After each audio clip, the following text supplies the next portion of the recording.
Hi, everybody. Welcome to Reading Between the Lines. I am super excited today about our guest. We have Andrea Bartz. She's here. And if you love smart and twisty thrillers that linger long after the last page, you probably already are familiar with Andrea. So her debut, The Lost Night, earned starred reviews and was optioned for TV by Mila Kunis. The Herd was named one of the best books of the year by Marie Claire, Real Simple, and Good Housekeeping. Then came We Were Never Here. That was a Reese's Book Club pick and a New York best-selling Times. There it is. Andrea's holding the cover. That was a Reese's Book Club pick and a New York Times bestseller, and now in development at Netflix. That's super exciting. Her latest, the Spare Room, that was a Good Morning America bonus buzz pick and a summer must read, and that was in People, Elle, Harper's Bazaar, and more. So really, like, she's everywhere. She was also a journalist with bylines in the Wall Street Journal, Vogue, Cosmopolitan, Travel and Leisure, and more. Now, originally, Andy is from Wisconsin, but now she lives between Brooklyn and the Catskills with her girlfriend, cat, and dog. So, Andy, nice to meet you. Welcome. How are you? Meeting you. Thank you so much for having me. I'm excited to chat with you. Absolutely. So, really, why we're here is because you have a new thriller coming out, and it's going to be May 20th, and it's Yeah. titled The Last Ferry Out. Yes. And this one takes us to a once lively tropical island where a woman is searching for answers about her fiance's death. And she begins to suspect that it was not an accident and the killer might still be nearby. Really eerie vibes, but also an isolated setting. I don't know if this is a trope or not, but I do love like a murder on an island. I love that. And so, of course, Last Ferry Out needs to be on the top of your summer TBR. But Andy, tell us a little bit more about the book. Yeah. So for those on video, I realized I am in the Catskills and I didn't have my arc with me. So this is a bookmark with it. So I still wanted a visual. Um, so that's what it looks like. That's what to look for in It's a bookstores. nice cover. Yeah, I'm really excited about this one. It is a queer mystery. It has just so many elements I love. It has enigmatic expats and it has these tight-lipped locals. It has creepy ruins and this mountainous wilderness preserve. And the island is beautiful and it's isolated. And I just think, like you said, island stories set on islands are so sort of inherently fascinating because there's like a microcosm there, right? And especially a small community like this, it's like a living organism. It's this sort of its Exactly. own little biodome or its own little ecosystem. And I think that can be beautiful and that can be such a lovely Dangerous. thing. And then that also can be dangerous and it can be really scary, especially to an outsider who has found themselves there. Absolutely. Um, so I wondered, this island as well is set, it's hurricane damaged. Again, that lends to the haunting atmosphere. And the setup is also really rich with tension. And so our main character is Abby, and she returns to the island where her fiance died. And of course, as I said, she begins to suspect foul play. How did you develop the emotional core of Abby's grief and then her suspicion? That's a great question. So I knew I wanted to write an island thriller, and I struggled for a while to figure out what would be the reason that Abby, my main character, was there. I didn't know if she was going to Yeah. be there with a partner, or she was there sort of because a partner was doing something there and she came along. And I was kind of playing around with different things at the beginning. And then I realized there was so much more emotional core to it if she was there because her partner had died there without Yeah. her. And I pretty quickly decided that the setup was going to be that this fiance who died had gone to this island on her own for a few weeks with the plan that Abby was going to Mhm. join for her last week there. And the day before Abby was supposed to fly out is when Esther dies in a, quote unquote, accidental death. Right. And I was just kind of imagining how horrifying that would be. And I decided I didn't want her to fly out there um, thinking that something had gone, thinking that there was a murder, thinking that there was something she didn't understand.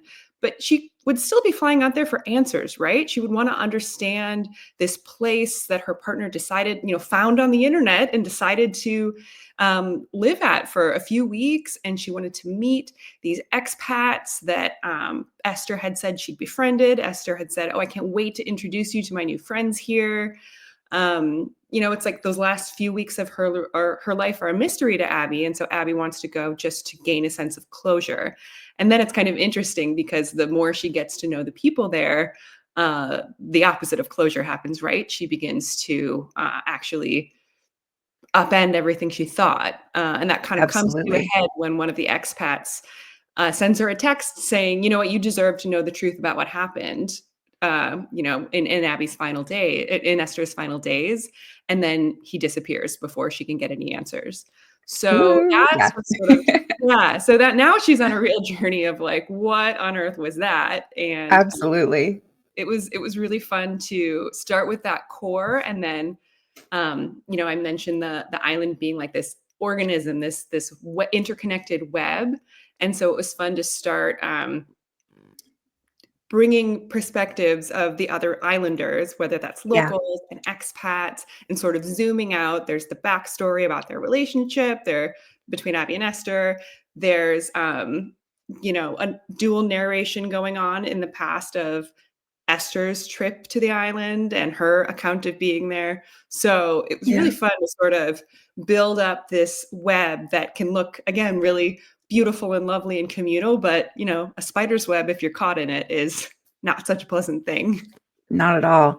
When you started to write this book, I know you said you started with the idea of like it's going to be on an island, it's going to be remote.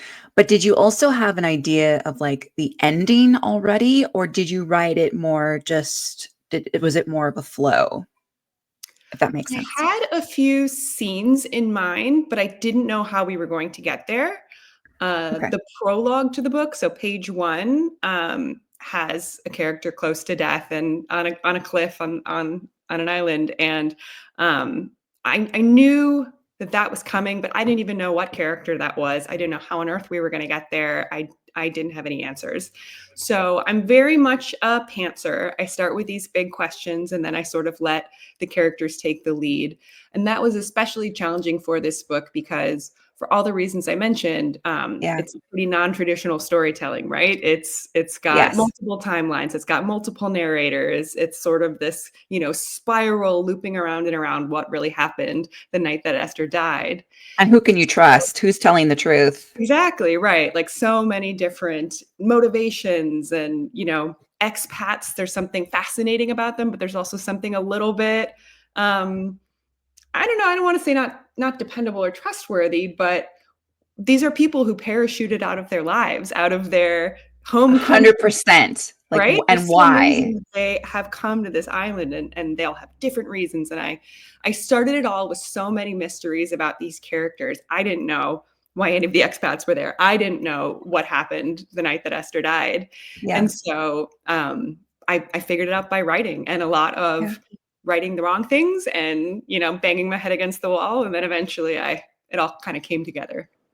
Did you draw inspiration from as like one specific place, or in your research process, did you kind of lump a few different types of real islands together and also expat communities? Like, tell me about the research for the book.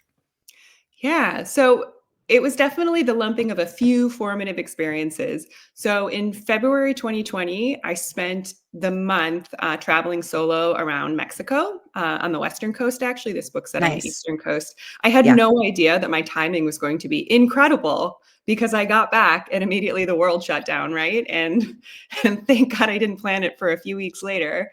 And it was an incredible experience. And I think traveling solo is so fun because you meet people along the way and kind of get welcomed into these communities. And Yeah. I tried to speak some Spanish. I speak high school Spanish, but for the most part, I was finding expats along the way and being brought into their communities, even just for a few days, and being Mhm. welcomed. And it was so fascinating how there were people who had come thinking they would only be there for a few days, and then they met a local and now they're a mother of three and will always be in this tiny little community, or just people from all over, different reasons, different, reasons for coming, different reasons for staying.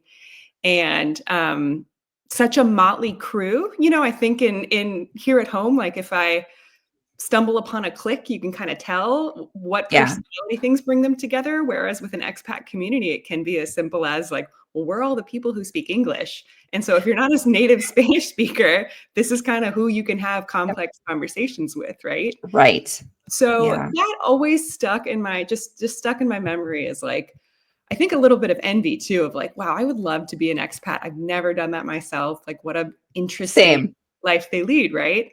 So that Yeah. was already in there. And then a friend had a 40th birthday trip in Isla Olbos, Okay. which is you take a ferry there from Cancun. Okay. And it's definitely bigger than the fictional Isla Colel, but there were some elements of that kind of inspired me. There's a huge sort of rainforest preserve.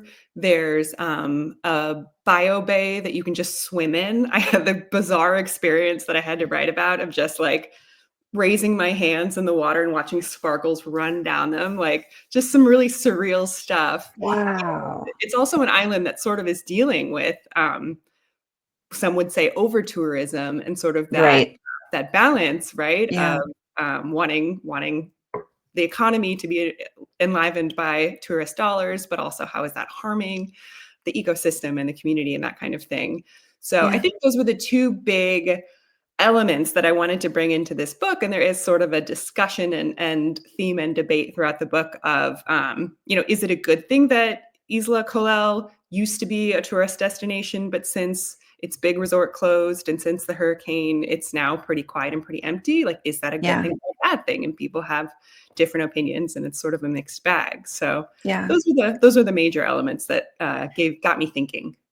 In your experience of meeting expats in real life, I mean, did you meet anyone who really was trying to like escape? I mean, who's going to actually like admit to that? But there is in a sense, some of these people they did want to escape like life in America or life wherever. Was there, was there any sort of research there that was done or any insight there about like this idea of disappearing from your life? Yeah. It's such an interesting question, and because I wasn't there to dig in the same way that Right. he does, right? I wasn't maybe getting the same kind of backstories. It stayed a little more surface, but I am thinking of one couple I met in um, along the western coast of Mexico, who it was an American woman and the man was Australian, I think. And Okay. they were building just this mansion, this unbelievably beautiful. And since then, they've uploaded photos to Instagram, and I'm like, holy crap, it's even more beautiful than I imagined. This sort of beach house with modern lights and, skylights and views of the ocean. And the reason they were there was that uh, something to do with his visas and her working in LA, but only needing to go back and forth every once in a while. But I just remember thinking, like, that's not really a story I've heard of. Like, my Australian visa means I need to Unconventional. in Mexico. And they were kind of hippies and they went to Burning Man every year. And I was just like, I bet that there's more to this story that I don't know. Uh-huh. Interesting. Yeah, I can. Yeah. That's very interesting. Yeah. Um, well, there's also themes in this book that really lean into identity. And so lately, like when there's that kind of theme in books, I have really been leaning into that and gravitating toward it. I'm not sure psychologically like what that says about me, but in this book, there are themes of like isolation and then your identity, and also trust. And I was curious if there was anything like personal, and you don't have to say personally, but like, were you exploring some of these themes for yourself as well, like right along with Abby? Let me think about that question. I think the way that I found myself exploring identity and trust was via the relationship between Abby and Esther. Right. And I think this book, I didn't anticipate this initially, but this book really ends up being kind of a mystery that's wrapped around the story of their relationship and the story of their love and their Yeah. loving relationship.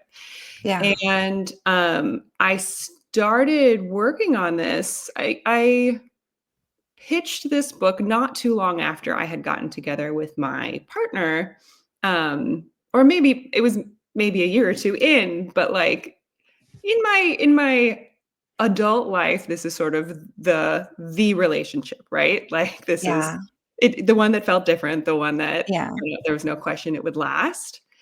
And like all relationships, there's been sort of that um, someone called it crunchy recently, that crunchy work of um, Yeah.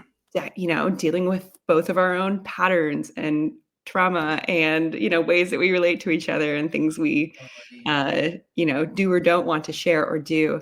And I Yeah. think that got me thinking about how within this relationship, and truly neither Abby nor Esther is either of us, but got really interested in sort of the relationship dynamics that can be really common in within a duo, right? Like there's the Yeah. bossier person and the more laid back person. There's the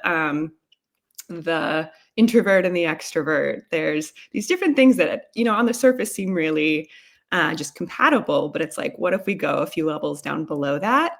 And what's really going on here? Is this actually a healthy balance, or is there something like codependence or some, patterns that are playing out that are sort of keeping people from bringing their truest and best selves to the relationship?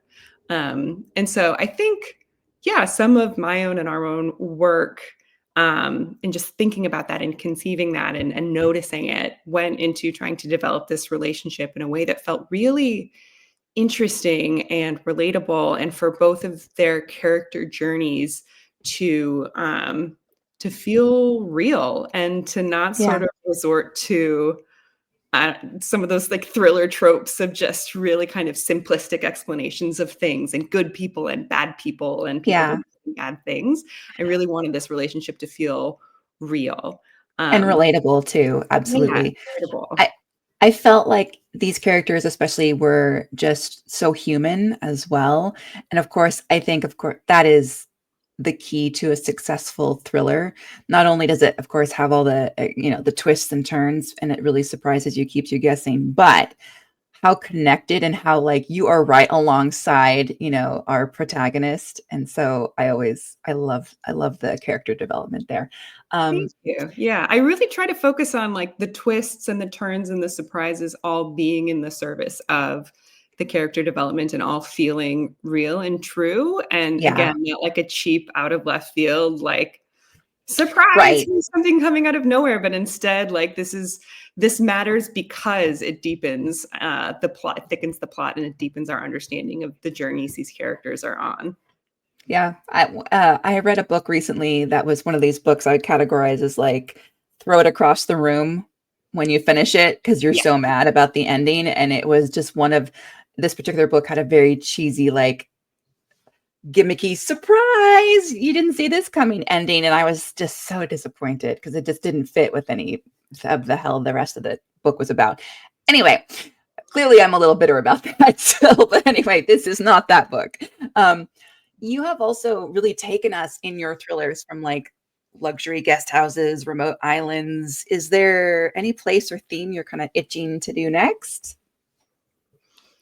That is a great question, especially because currently my next book proposal is sitting with my agent and editor and waiting for approval.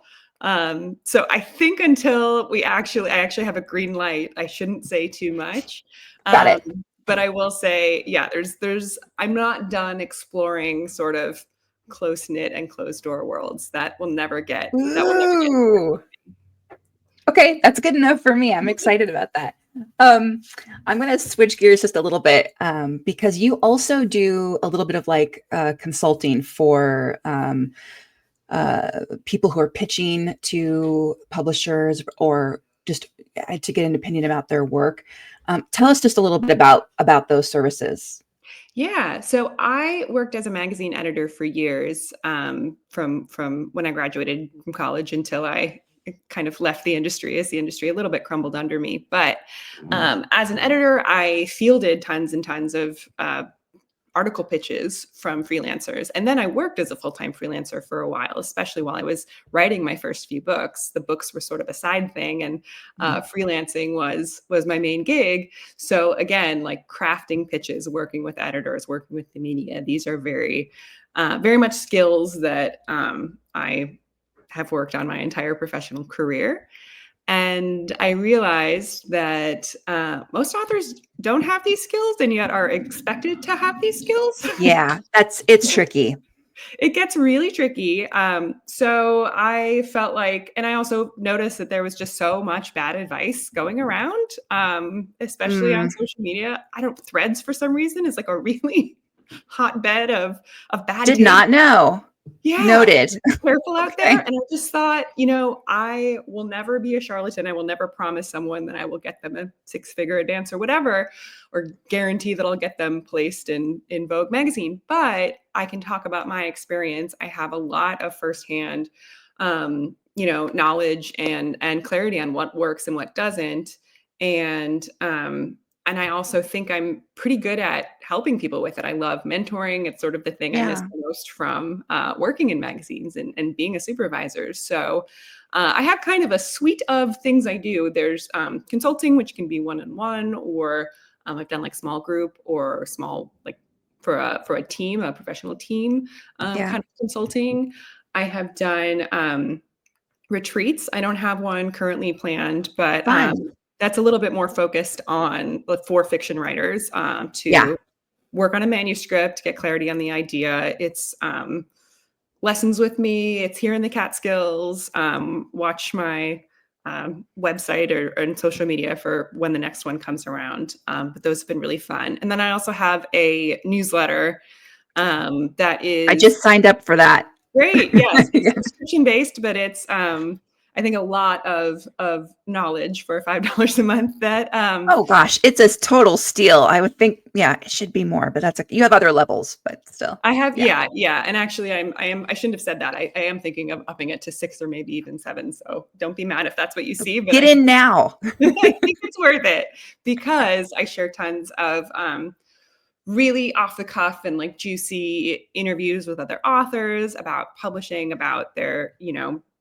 the difficulties, the good stuff and the bad stuff. Yeah. I do a lot of sort of how to kind of like service journalism articles about, again, working with the media, craft stuff, writing a book that really works, working with your agent, finding an agent, all these different elements. So I love teaching and sharing knowledge and talking about it from a perspective of this is what worked for me, and I would love to help you figure out what works for you, versus some of the just really bad stuff that's out there, and I think is kind of screwing some people over. So be careful. I think so too. In my day job, I work in publicity, but also teaching entrepreneurs about how to like brand themselves and to be seen. And one of the things that I find is that a lot of people, they want to write a book and they're going to self-publish, and there's nothing wrong with that. That's great. But I don't have a lot of expertise to share with them when they do want to find a publisher or they do want to find like a book agent. And so, this is definitely some, like reasons why like I am looking forward to the newsletter, because I'm going to be learning more about, the book world and the book industry. Because, I do think it's, especially if somebody really feels passionate about this and they want to become a full-time writer, then, learning from you is going to be a good thing. So, and it's sort of an opaque industry. So like I try to make it way more transparent, or at least translucent. Like there's very little that I won't talk very candidly about. maybe to a fault. I know that kind of also your specialty is also really helping people blast through writer's block. And I don't want you to give all your secrets away, but is there, any sort of insight there for someone who's really struggling? Yeah, well, 2 things I often tell people to try are, and they can kind of go hand in hand, are just free writing, whether that's doing a little free writing before and after bed, letting your subconscious kind of work on it overnight, sitting down and writing in a notebook. Sometimes using your hand helps over a computer. Another really powerful thing, whether you think you have writer's block or just need to keep writing and really don't feel like it is doing writing sprints. So I use the Pomodoro method, which is 20 minutes. I do 20 minutes Same. on and then either 5 or 10 Love minute that. breaks. And what I do when I truly cannot think of what's supposed to happen next is that I have two documents open, and one's the document with a manuscript that I'm supposed to be adding to the word count. And then I also always have a sort of free writing document that I keep adding to. And so the 20 minutes starts, and the only rule is that my fingers need to keep moving. I need to be writing. And so I'll turn to that kind of free writing document, and what'll come out might be, this is terrible. This book is terrible. I'm never going to have an idea. I'm never going to figure out what happens next. I'm never going to solve this plot problem of XYZ. And just that Yeah. act of moving your fingers sort of gets you out of the fear and the paralysis and the anxiety. And often that's when the ideas start to flow. And then I can jump back to the manuscript document and actually keep writing. That is so helpful. I have a theory about like people who are creative. For me, it's not necessarily writing, but I enjoy painting. But I tell myself that I don't have time or that I'm not in the mood Mhm. today. But really, to build my skills, I think this is I need to just do this every day because the creativity I think does come like once you really start to activate it, and you will be able to turn it on with more Yes. practice. Do you, so I'm glad you sort of agree. Do you write every day? Is that part of your routine? So here's where I would say, yes, I absolutely agree that like writer's block or sort of artistic block is mental. And like if you just sit down and do something, like something will come. But then Yeah. also, I think there's a danger, especially for sort of black and white thinkers like me, to saying I need to write every single day or else I have failed, because then you miss one day, Okay. like, the whole thing comes tumbling down. That is Right. a good point. So I think Hmm. simultaneously, when people are like, how do you keep writing books? How do you keep doing this? I'm like, well, it's my job. Like, do we ask surgeons, like, what do you do when you don't feel like working today? Like, no, they just No, we do it yeah, anyway. we come So I with should it. just do it anyway. And so in that sense, yes, I think you don't need to have inspiration to start working. I think you can start working and then the inspiration will come. You can jump in anywhere in that sort of cycle. And then also, I think it's important to be kind to yourself, to not get wrapped up in a little shame cocoon about the fact that you haven't painted in the last week or written a Right. word, in the last 10 days. Like you can jump back in at any moment. And all that really matters is what you're going to do today. Ah, sage advice. Well, Andy, thank you so much for being here. I really appreciate your time. I want to encourage everybody who's listening to please pre-order Last Ferry Out. And there's the little Andy's holding up a little bookmark about it. I will on social media have a really big picture of the cover because it's fantastic. But also, Andy, tell us how we can connect with you. What are the best places? Yeah, thank you. So thank you so much for your time. This was actually my first podcast recording about the Last Ferry Out. So this is really fun. Yay! Yeah, yeah. First one is out of the way. Um, Easy. but yeah, I am at Andy Bartz, ANDIBARTZ on Instagram and Threads and Substack, andybartz.substack.com. That newsletter I talked about is Yep. called Get It Right, WRITE, Get It Right.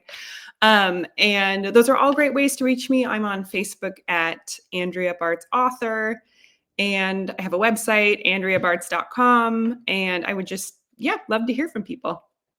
And does it matter we can pre-order anywhere? Does any particular one place help more than another? Like, Yeah, or well, bookshop.org is always a great place to do it because they okay. share their profits with independent bookstores. If you would like a signed copy, then I would recommend ordering from Books Are Magic. It's in Brooklyn and they do ship out nationwide. That's where I'm Nice. doing my launch party. And so if anyone wants anything personalized and signed, I will happily do it the day it comes out. Very cool. Yeah. Awesome. All right. Well, Andy, thank you so much. It was great to have you. Thank you so much. Have a great rest of your day.